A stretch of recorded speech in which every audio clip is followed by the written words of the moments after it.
The word competition comes from the Latin verb competere, which originally meant to strive together, not against, together.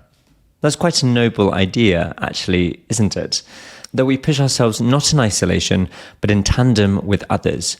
Of course, over time, the word has acquired a sharper edge. Today, competition tends to imply rivalry, comparison, the pursuit of being better than other people, not just striving, but winning. And yet, at its core, competition still suggests a relationship. We don't compete in a vacuum. We compete with and because of other people. Sometimes explicitly, sometimes silently, sometimes with a friend we love dearly and are absolutely determined to defeat utterly. This episode is probably for the more competitive amongst us, or at least for those who recognise something of themselves in this dynamic. Not everyone sees themselves as competitive, of course, but even if you wouldn't describe yourself that way, it's surprising how often a tiny, harmless dose of rivalry sneaks into relationships we care deeply about. In fact, I personally think there's something strange and honestly a bit hilarious about competing with someone you love. I'm not talking about something short-term like a sports match or board games, although those can be brutal. I've never been quite so resentful of my older sister, for example, as when she was sadistically bankrupting me in Monopoly turn by turn.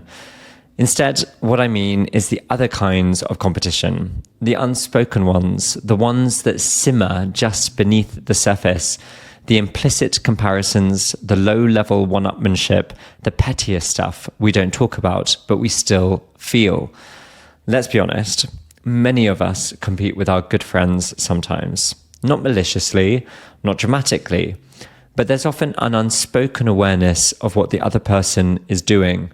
You might notice, for example, if your friend suddenly starts going to the gym before breakfast, or making their own kimchi, or doing cold showers like it's nothing. You smile and you say, "Good for you," and a small part of your brain goes, "Right, okay, am I really lazy? Maybe it's time to get serious." Then there are siblings, which is a whole other layer. Sibling competition is rarely formal, but it runs deep. Who's more successful? Who's the favourite? Of course, life is not a race, but if it were, I want to win, but quietly, without seeming like I tried too hard. Most of this competition relies on it never being made explicit. Resentments about who is better or worse at a given skill can erupt into big family arguments, but more often they just sit there quietly, shaping how we feel, even if we're not fully aware of it. And then, in contrast, you have people like me and César, who take that vague, undefined feeling and go, let's make it a proper competition. No pretending, no subtlety, just, we're both learning a language, French in this case. Let's see who can get further, faster. The winner gets an incredible dinner and the loser pays. And that, dear listener, is how César and I ended up sitting a language exam a couple of weeks ago. 2 adults, no external pressure, no need to do this at all. Voluntarily sitting in a room full of strangers, answering essay questions about imaginary French teenagers' social lives, all in the name of a dinner bill and bragging rights. But what's actually interesting about competition, even low-stakes, ridiculous competition like ours, is what it reveals. It changes the way you approach a task, and it can have some really surprising benefits. Suddenly, it's not just about improving your French, or your piano playing, or your pull-ups. It's about not falling behind. It's about consistency and pride, and maybe even a little bit of shame. And competition in relationships and really close friendships is particularly weird, because you want the other person to do well. After all, I absolutely do want to win, but I also don't want my friend or partner to feel bad. And when you're both working towards the same goal as we have been with studying French, it's easy to start noticing who's putting in more effort, who's slacking, who's mysteriously fluent suddenly in irregular verbs. You become hyper aware of their progress and, even worse, your own lack of it. Suddenly, what started as a fun shared project begins to feel a bit like performance review season in a very small, very petty company of two. In this episode, you'll hear the results of my little experiment with César. We'll talk about our different approaches to learning, our personalities, and whether competition really helped, or whether it just added unnecessary stress. Spoiler, there is a winner, there is a loser, and there will be a very tasty dinner. So if you've ever found yourself in a completely unnecessary challenge with a friend, or a deeply meaningful one with a sibling, or even just a silent rivalry with someone who doesn't even know you exist, welcome. You're in good company. So, César, we have the results to reveal or something interesting, don't we? Mm-hmm. Mm-hmm. Mm-hmm. Mm-hmm. What is that? How do you feel? I'm okay. Yeah? Satisfied. Well, we have a great phrase for this. It's like water off a duck's back. What does that mean? You're unbothered by something. It's not important. Completely unbothered. Completely, yeah. I'm actually, to be honest, I'm happy. Yeah, I'm so happy for you. Before we reveal what we're actually even talking about, welcome back to English and Beyond, the advanced version of the podcast. As always, there is a free transcript, free flashcards available online at morethanAlanguage.com. Good. So all of that's available online for free, as I said, and the idea of it is that it helps you if there's anything you don't understand in today's lesson, something you find difficult, then it's just a good way to go and check, consolidate your knowledge, and make sure you're learning all of the most complicated language and vocabulary and idioms that we use in the lesson or in the episode. What else was I going to say? It's also very important that if you listen to the podcast, follow it. Click the follow button. Yeah, or subscribe button. Notoriously bad at doing this kind of thing. So yes, please follow, like, everything like that. It helps the podcast to grow and makes it more likely that we're going to be able to continue to do episodes in English. So if you enjoy it and you find it useful, please do share it to kind of make it more viable. Okay, so public humiliation now. Okay, so public humiliation. It's not that bad. César and I, do you want to explain the context of what we're talking about? Yeah. Almost 2 years ago, we decided that we were going to learn or improve a language together at the same time. Really learn in this case, we had dabbled in the language, but it was almost from scratch. Yeah. And Oliver turned it into a competition. He was like, no, let's do a competition. And the winner, I think, what was the prize? Oh, a dinner. It was whoever wins is supposed to take the other one out for dinner. Oh, no, sorry, get taken out for dinner by the loser. So we chose French. Mm-hmm. And a couple of weeks ago, we seated the exam. You can say seated or took. We sat the exam. We sat. Oh, yeah, of course. And sit, sat. And not what. And you said the past tense of take was tooked. Did you say took? We took. Yeah. Yeah. This is the advanced level podcast. Maybe my French got better, but my English is going nowhere. Okay.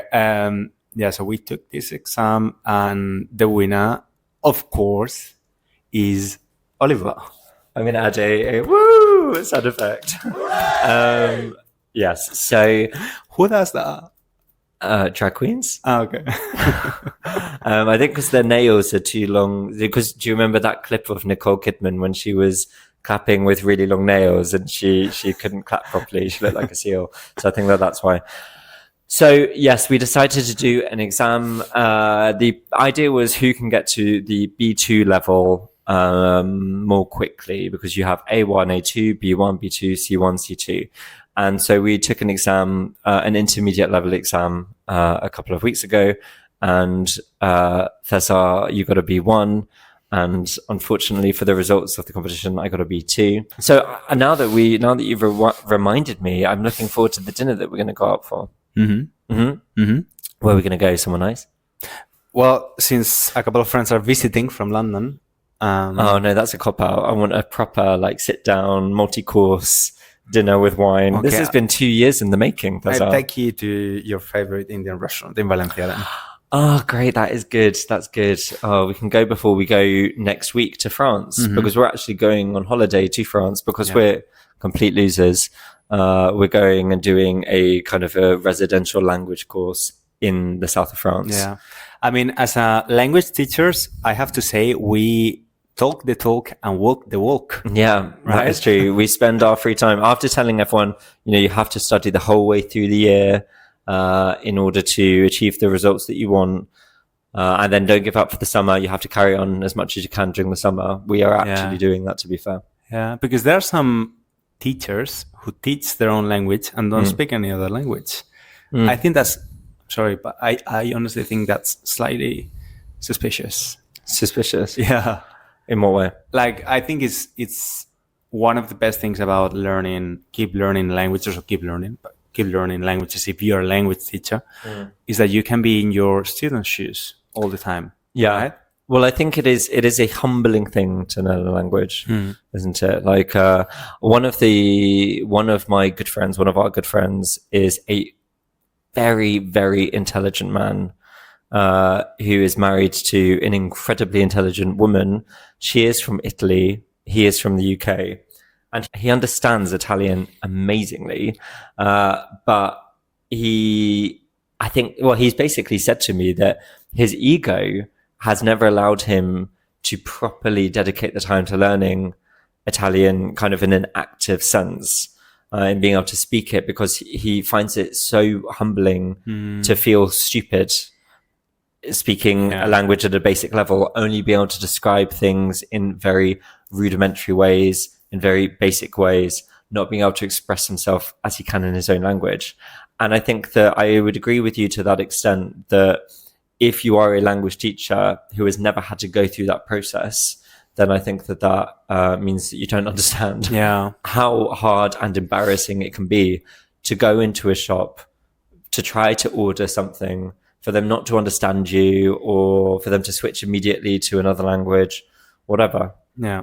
I think you need to have, honestly, I don't give a attitude all the time. If you want to improve your English, French, Spanish, whatever.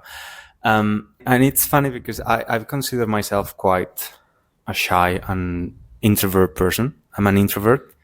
Yeah, a shy and introverted person. Introverted person. Or you are an introvert. I am an introvert. Thank you. But I've always felt that if I wanted to improve my English, for example, I just couldn't care less about what other people thought.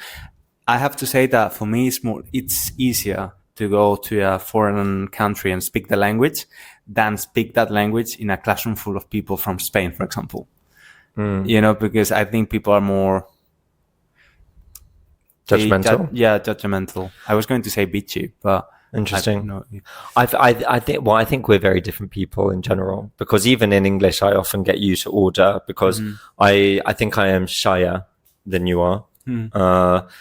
In most cases, it depends on the context. It does depend on the context, but in most cases, I think I'm shyer than you are in any language.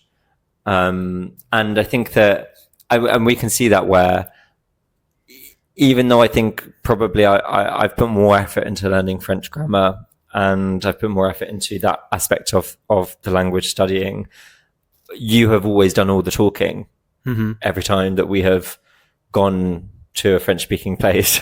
Yeah. Because I think I am someone who, I know it's a very bad thing to do, but for me, I think it is important to be able to construct sentences well before I'm willing to use them. Because you get two different types of people with languages. People that are willing to plow in and kind of from the very beginning of learning a language, they're very vocal, very oral. They want to practice their spoken language. And for me, every time I learn a language, I would say that there's like a 3-month period where I'm just looking at the grammar. You need accuracy when you speak.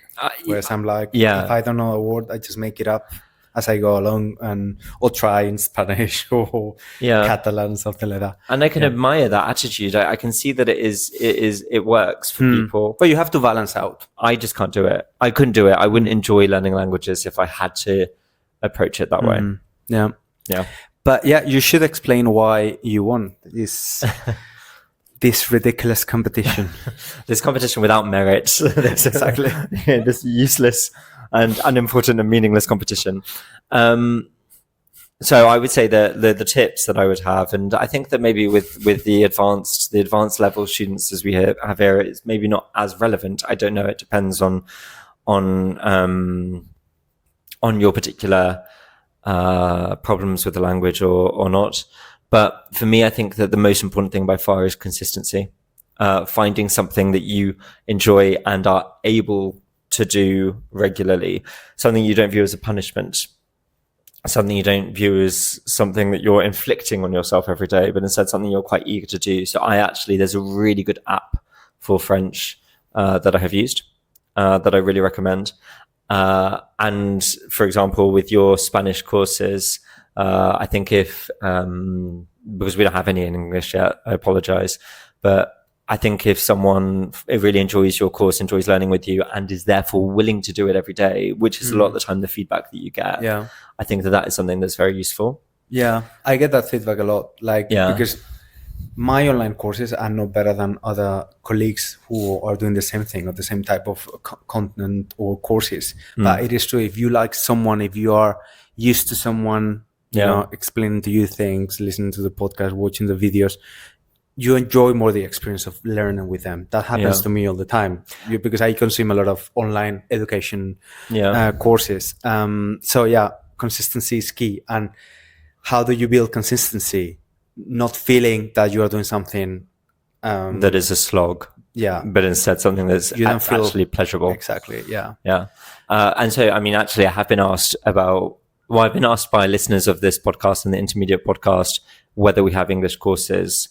I haven't even started really. I think I've started a little bit of the intermediate one, but we've been working so much on the Spanish that I haven't had a chance to get much further with it. So eventually some courses will come, but I'm afraid that it's going to be a while. And then the other thing that I would say is finding something that you find really, really engaging to watch, that you can watch even when you don't understand everything and you enjoy it. So I think I've talked about it before in this podcast, but I've been watching Buffy the Vampire Slayer in French, dubbed into French. I watched the whole thing basically in Spanish when I was learning Spanish, and now I've been watching a lot of it in French as well. And that makes a huge difference for me because I understand maybe, I don't know, 65, 70%, but because I know and like the series, I remember enough of what they say and what happens to enjoy the episodes, even when I don't understand everything. So I think that those are the things. Find stuff that you enjoy enough to be able to be consistent with it. And for some people, being part of a community is really important. Not for you. I don't think that was relevant or like a key factor for you. No, as someone who's a bit of a loner. Yeah, but for some people, they prefer going to a school or even in online education, you got comments and people, reply to each other. There's like a sense of community. And I think there's not a right way to learn or improve the language you're learning, but you need to, I always say to students, think about the 4 competencies, oral and reading comprehension and oral and, because I'm used to say it in Spanish, comprehension in terms of speaking and reading, and expression in terms of reading and speaking. So listening, reading, writing, and what else? Listening, writing, reading, and speaking. Yeah, okay, thank you. It took a while. It's really hot in Valencia. It's like my blood pressure or something. So because some people, and you've done a great job doing that as well. Getting the 4 different competencies that are 4 different skills. Yeah. I mean, I've tried to. It's harder in French, I would say, than in Spanish because I think that I've looked for language partners for French. Very hard to find language partners for French. Or at least no one wants to be my language partner for French. Whereas in Spanish, so many Spanish people were desperate to practice their English as much as possible. And also, when you actually got to the language partner sessions, a lot of the time they were then quite shy and wanted to speak more Spanish. So it was really good for my Spanish. But I haven't found anyone really for the French. Okay. So, do we have anything else that we've learned or not learned from our? Well, you said it's consistency is key, and that's probably why, because obviously you are not more intelligent than me, and what I lacked over the last few months was consistency, and I was maybe studying, learning, listening to friends' podcasts for a few weeks and then stopped for 3 weeks and then go back. So I think you have to do sometimes when life is busy, life gets busy, your bare minimum, but try to be in touch with the language. That's why I think it's important in summertime. Try not to. Yeah. I mean, I have a question for you, because I remember when we first started doing this, your idea, your method was going to be basically not to do any work, but instead do everything, no kind of written or grammar work, but instead to kind of learn it really through comprehensible input. Yeah. I know that there is a Spanish equivalent of that, which you don't do. You, as a teacher, you were not selling courses based on comprehensible input. No. But you were interested in trying it for French. How do you feel about that now, about the comprehensible input method? Well, my comprehension, I think, is really good. But I struggle to put on accents on words and get the right tenses, get the right conjugations and all that, because I haven't worked on that much. So now I regret a bit focusing too much on this comprehensible input approach. But it was a good experiment. Yeah. Plus, basically, I wanted to do that because when I first learned French at school, it was the complete opposite. We just did grammar, but I didn't read, listen, or speak French. So now I think I should focus on both things at the same time. I mean, there are some people who are so dedicated to comprehensible input in the sense that they won't countenance studying a language in any other way. Whereas for me, I think you have to find what works for you, but it is the antithesis for me of what works for me. Yeah. I don't know if there is a phrase for that, like, for each their own. Yeah, to each their own. To each their own.